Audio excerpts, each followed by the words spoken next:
はい、GD1 の服部です。よろしくお願いします。今日はね、イタリアの土着品種を楽しもうということで、ご紹介する品種はね、サグランティーノです。サグランティーノはね、イタリアの中部のウンブリアのブドウ品種なんですけど、面白いことにね、モンテファルコっていう町があるんですけど、その付近でしかね、栽培されていない、特殊というか不思議なね、品種です。で、この辺りはね、今の時期ですかね、トリュフがとってもね、美味しい場所なんですけど、で、そこのね、モンテファルコサグランティーノという DOCG、このワインを2本お持ちしています。で、ヴィンテージは両方とも2012年です。で、サグランティーノはね、いろいろ説がありますけれども、15世紀あたりに、修道士ですね、教会にとてもね、関係あるというふうに言われています。サグランティーノ、サークロっていうのがね、聖なるとか教会のって意味なんですけれども、そういったのが名前の由来になっているようですが、定かではありません。あとね、この地域はですね、12世紀には、まだね、ブドウがなかったっていうふうにも言われています。どちらにしてもね、15世紀あたりからブドウが持ち込まれまして、18世紀にはですね、18世紀後半ですね、いやもうね、サグランティーノっていう名前になっています。で、DOCG の名前をモンテファルコサグランティーノですね。で、特徴はね、もうこの色ですね。凄まじいね、もう漆黒の色になります。タンニンも強いですけども、熟成することによってね、とってもね、ハーブ感であるとか、森林系のね、ニュアンスが入ってきますので、美味しいワインになります。今日お持ちは2012なんですけれども、ギリギリの線ですかね。やっぱり10年はね、熟成させないとちょっと飲めないというか、ぐらいね、濃いワインになります。で、今日お持ちしているワイナリーは、両方ともね、老舗のワイナリーで、一本目がね、スカッチャ・ディアーボリというね、ワイナリーです。もう一つがアダンティっていうね、ワイナリーですけども、どちらもね、有名どころですね。金額的には5000円前後になるかと思います。日本でね、5000円前後でモンテファルコが飲めるのであれば、よしとしましょうという感じですね。とってもね、いいワインです。はい、では1本目からね、いきます。香りはね、これ意外とね、この色とね、違うんですけど、結構ね、爽やかな香りがするんですね。ミント系なんですかね。ハーブの香りであるとか、ブルーベリーの香りとかしますね。やっぱり森林系のニュアンスもありますね。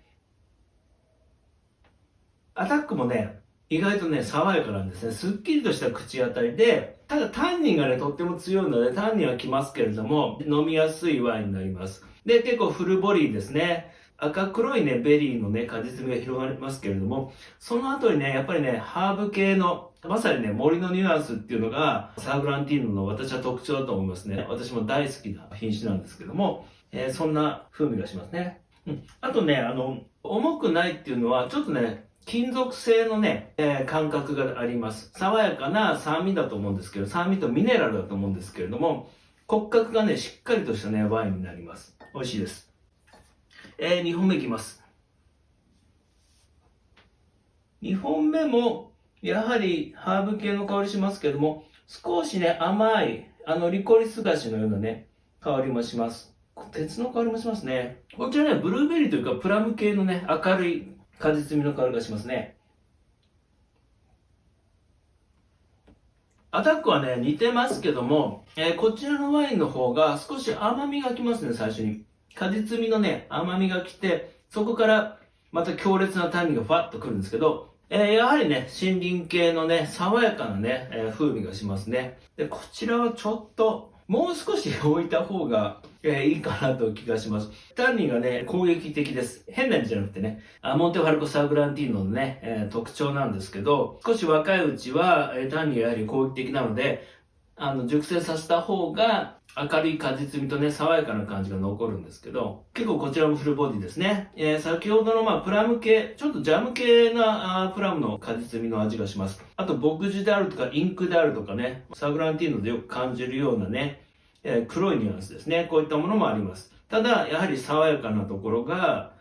このね、サグランティーノのいいところですね。はい、両方ともね、飲みました。今日はね、2本だけです。だいぶ個人的にサグランティーノは